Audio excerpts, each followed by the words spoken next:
Perkenalkan, nama aku Mila, background pendidikannya bidan, praktisi hypnobirthing dan prenatal gentle yoga. Nah, kali ini aku mau sharing tentang nyeri bersalin. Ada nggak di sini yang lagi pada takut tentang nyeri kontraksi atau nyeri pada saat bersalin? Kayaknya hampir semua ibu hamil ya ngerasain hal yang sama, termasuk aku, walaupun seorang bidan dulu sebelum belajar tentang hypnobirthing, belajar tentang prenatal gentle yoga, dan belajar tentang semua persiapan ibu hamil yang memang seharusnya dilakukan sebelum menjelang persalinannya. Aku pun juga merasakan hal yang sama, teman-teman. Karena bayangin dulu jadi mahasiswa tuh kita nolong persalinan, dan tiap nolong persalinan setiap ibu tuh punya reaksi yang beda-beda dalam menangani nyeri kontraksi. Ada yang mungkin suka narik-narik badan yang bikin sakit banget dan capek setelah abis nolong bersalin. Dan itu buat kita para bidan akhirnya punya rekaman sendiri mengenai persalinan. Bahkan sampai ada beberapa temanku dan aku sendiri sempat bilang kayaknya nanti habis melahirkan mendingan pakai anestesi deh, atau langsung aja yang instan gitu ya ke persalinan seksual. Tapi sampai akhirnya aku belajar tentang hypnobirthing sama Bulani Kuswandi, dan aku melihat sendiri serta mendampingi persalinan untuk ibu-ibu dan para ayah kalau disiapkan secara holistik, body, mind, dan spirit, ternyata proses melahirkan itu bisa sangat jauh lebih dinikmati, di-manage, dan bisa menjadi momen yang minim trauma. Bahkan ada beberapa ibu yang memang sangat amazing dan bisa menjadi momen yang tidak terlupakan, karena menjadi momen yang benar-benar indah, dimana antara ayah, ibu, dan janinnya saling terkoneksi satu sama lain. Jadi masih ada yang bukaan besar, dansa sama pasangan, main jimbol, make upan, ke salon gitu ya. Rasanya happy banget melihatnya, dan kita yang dampingin pun akhirnya pelan-pelan rekaman bawah sadar ini bisa terubah mindsetnya karena melihat proses persalinan terus-terusan seperti ini. Nah, oleh karena itu teman-teman sini yang lagi dengerin, semoga sharing ini bisa buat teman-teman makin semangat untuk memberdayakan diri bahwa kita punya pilihan untuk menentukan proses persalinan kita seperti apa. Apakah yang minim trauma atau yang justru traumatik. Karena teman-teman percaya gak sih bahwa proses persalinan itu adalah proses yang tidak akan kita lupakan sepanjang hidup kita. Bahkan ada satu quotes atau satu kata-kata dari Ina Magaskin, bidan spiritual, yang dia nulis buku bagus banget. Ternyata dimanapun dan kapanpun proses persalinan yang kita alami akan sangat mempengaruhi seluruh kehidupan kita. Nah, kebayang nggak kalau misalnya kita nyiptain momen yang jadi minim trauma dan indah akan menjadi warisan yang bagus juga untuk bayi kita. Karena ternyata di dalam itu janin sudah punya ruh, punya memori dari dalam kandungan, momen kehamilan dan persalinan itu ternyata mereka rasain juga. Jadi buat teman-teman di sini kita siapin yuk persiapannya secara holistik menyeluruh, mulai dari fisik kita. Buat teman-teman di sini yang lagi dengerin, udah melakukan persiapan fisik apa? Boleh sharing nggak? Nah, oke, jadi semua persiapan fisik kita lakukan, mulai dari nutrisinya, lalu mulai dari exercise, olahraga. Ada di sini yang udah mulai olahraga? Karena banyak banget perubahan di zaman sekarang. Mungkin teman-teman pernah denger zaman dulu kayaknya nggak perlu olahraga, yoga, pilates, dan lain-lain, kok lahirannya lancar-lancar aja gitu ya. Mamaku, orang tuaku lahiran 5 anak, tapi semuanya kayaknya nyaman banget lahirannya, sampai rumah sakit langsung bulan 10 dan lain-lain. Nah, ternyata bedanya adalah di zaman saat ini semua udah berubah, termasuk adalah panggul kita. Mungkin zaman dulu nggak perlu tuh ngikutin yoga, pilates, karena memang panggulnya udah siap. Mulai dari aktivitasnya aja zaman dulu itu aktivitas panggulnya udah luar biasa banget dibandingkan zaman kita, ya nggak teman-teman? Mulai dari kerja rumah tangga aja, kita sekarang terbiasa mungkin kalau ngepel pakai yang tinggi atau udah ada mbak. Nah, zaman dulu ngepelnya masih jongkok, rumahnya luas-luas banget, belum lagi nyuci masih pakai jongkok gitu ya, jadi panggulnya kebuka, dilatih. Belum lagi naik turun tangga tuh udah otomatis biasa. Jalan tuh karena belum ada kendaraan yang seluar biasa saat ini, kita mungkin benar-benar bisa lebih 5 km per jam tiap harinya.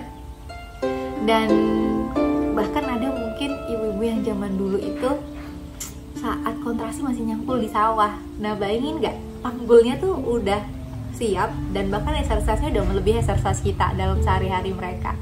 Dan teman-teman yang belum latih sekarang, yuk kita mulai siapin panggulnya, karena panggul kita nggak cuma ada tulang tapi juga ada otot, ada ligamen, fascia, psoas, dan itu berperan dalam persalinan. Kalau ototnya kaku, otomatis ruangannya bisa nggak jauh lebih luas dari yang seharusnya, sehingga kadang-kadang udah waktunya dia turun ke panggul nggak turun-turun ya, padahal ibu zaman sekarang tuh tinggi-tinggi, otomatis panggulnya juga biasanya menyesuaikan lebih luas.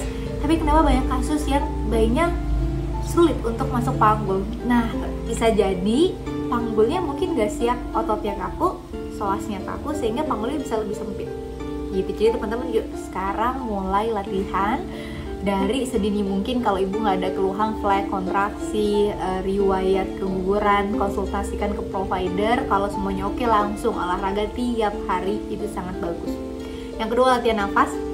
Kalau misalnya teman-teman di sini udah exercise, tambah latihan nafasnya, karena untuk mengurangi nyeri bersalin dan menikmati atau memanage rasa nyeri itu kuncinya juga nafas.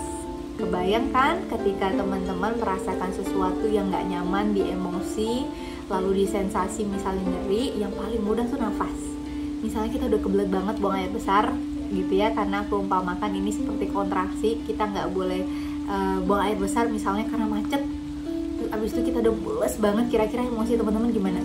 Rasanya kesel gitu ya, mau marah, terus abis itu rasanya gemes, mungkin ada yang keringet dingin. Yang paling gampang ngapain? Nafas. Begitu juga saat kontraksi. Oleh karena itu teman-teman latihan berdua sama suami, karena kalau misalnya teman-teman latihan nafas berdua, nanti suami bisa ngingetin nafas yang tenang untuk ngelola nyeri itu seperti apa. Jangan sampai suami nggak pernah latihan, terus pada saat bimbing nafas dia bisa ngos-ngosan dan panik sendiri gitu ya. Jadi latihan nafas tiap hari. Dan selanjutnya adalah siapin mental. Nah, di sini banyak banget kita akan bahas persiapan mental, karena teman-teman ternyata kita punya rekaman bawah sadar tentang persalinan itu macam-macam. Dan ketika kita terus merekam gitu ya, yang positif maupun negatif, itu akan mempengaruhi belief system dan akan mempengaruhi proses persalinan kita. Dengan kita mengubah mindset dan pandangan kita tentang persalinan, percaya deh itu juga akan mengubah proses persalinan kita. Nah, kebayang nggak teman-teman, tiap hari kita dengar melahirkan itu sakit, hidup dan mati gitu ya. Apalagi tiap jenguk orang yang habis melahirkan tuh pasti ditanya duluan adalah gimana, sakit gak, jahitannya berapa gitu ya. Dan ditambah kalau misalnya teman kita yang ditanya jawabnya malah bikin menegangkan, harus sakit banget, gak akan bisa dan lain-lain, itu ternyata terekam di bawah pikiran bawah sadar kita. Nah, persiapan mental teman-teman bisa lakukan, salah satunya masuk ke kelas persiapan persalinan dan juga relaksasi hypnobirthing. Nah, relaksasi hypnobirthing ini berguna untuk membuat sugesti yang baru agar masuk ke rekaman bawah sadar kita dan mempengaruhi nanti dengan belief system kita. Caranya gimana? Hypnobirthing ini sebenarnya hipnosis dalam kehamilan. Jadi teman-teman sebenarnya udah terbiasa melakukan hipnosis dalam kehidupan sehari-hari, tapi sayang kita nggak sadar. Nah, hypnobirthing ini adalah relaksasi dan sugesti. Jadi caranya kita harus rilekskan critical area namanya. Dia ada di antara subconscious, jiwa bawah sadar dan pikiran sadar kita. Nah, rekaman mengenai persalinan adanya di bawah sadar. Critical area tugasnya nyari informasi baru nih, sama nggak sih sama yang di bawah gitu ya. Misal aku kasih informasi sama teman-teman di sini, melahirkan itu rasanya kayak orgasme loh, apalagi pada saat pengeluaran plasenta. Kira-kira respon pertamanya apa? Masa sih? Kayak mungkin banget deh, kayaknya Mbak Mila ngarang deh gitu ya. Gimana ya caranya, atau ada yang kayak gitu. Nah, ketika kita punya respon, sebenarnya itu kerjanya critical area. Saat aku ngasih informasi baru, melahirkan bisa seperti orgasme. Ketika critical area kerja, dia akan nyaring, sebentar, aku mau lihat dulu nih informasi di bawah sini apa. Kalau nggak sama, mental gitu ya. Tapi kalau yang misalnya di bawahnya sakit, trauma, menegangkan dan lain-lain, dengan informasi baru yang tadi pasti mental gitu ya. Nah, caranya gimana? Kita harus rilekskan critical area kita. Dengan apa? Nafas, relaksasi hypnobirthing, sehingga sugesti yang baru ini bisa lebih mudah masuk dan keganti nih rekaman bawah sadarnya yang tadi dengan informasi yang baru gitu. Nah, buat teman-teman yang belum belajar, cari tahu kelas hypnobirthing dimanapun. Dan yang paling simple, kalau sehari-hari itu kita sering terhipnosis sama yang namanya brand. Kalau teman-teman di sini beli mineral water, yang dicari brand apa? Nah, lalu kalau mau beli pisau cukur, yang dicari brand apa? Nah, dan yang paling gampang tuh di sini ada yang suka drama Korea. Nah, ketika nonton drama Korea, kalau fokus biasanya kita ikutan nangis. Kita benci sama figurnya. Pelakor nih, aku benci banget sama dia gitu ya, padahal itu cuma film. Nah, itu sebenarnya kita udah terhipnosis. Atau ibu-ibu di sini yang udah sering KB, ketika sama bidannya disuruh tarik nafas, nah itu udah hipnosis. Kok nggak berasa ya Bu bidan gitu ya, sehari-hari udah kita lakukan. Hypnobirthing menjadi salah satu persiapan mental dan ibu dan ayah agar kita bisa melahirkan dengan jauh lebih nyaman dan minim trauma. Di sini juga kita akan belajar mengenai hormonal. Ternyata di tubuh kita itu ada yang namanya endorfin. Endorfin adalah hormon yang bisa mengurangi nyeri bersalin. Gitu ya, kita belajar comfort teknik. Di situ akan ada teknik untuk mengurangi nyeri bersalin dan lain-lain. Selanjutnya yang terakhir adalah persiapan spiritual. Hubungan kita, koneksi kita dengan Sang Pencipta kita perbaiki lagi. Karena tubuh kita itu bukan hanya terdiri dari fisik, tapi juga badan halus yang terkoneksi dengan Sang Pencipta. Kalau teman-teman udah terkoneksi dengan Sang Pencipta, yakin deh, hati kita tuh akan jauh lebih tenang dan usaha kita tuh akan jauh lebih maksimal dan semoga bisa jadi ibadah. Nah, jadi buat teman-teman itu salah satu tips untuk mendapatkan persiapan persalinan yang nyaman dan tenang. Kuncinya adalah praktis. Lalu kalau sudah usaha, ikhtiar, ingat Allah ngajarin kita untuk tawakal. Jadi usaha secara maksimal, ikhtiar, lalu tawakal. Itu akan membuat kita jauh lebih tenang dan jauh lebih nyaman. Nah, buat teman-teman yang mau cari informasi tentang kelas prenatal gentle yoga dan hypnobirthing dimanapun bisa ikutan. Tapi kalau teman-teman di sini yang masih bingung, bisa aja langsung lihat Instagramku @jamilatus.sadia. Sampai ketemu lagi di sesi selanjutnya. Semoga sesi sharing kali ini bermanfaat. Terima kasih semua. Dah.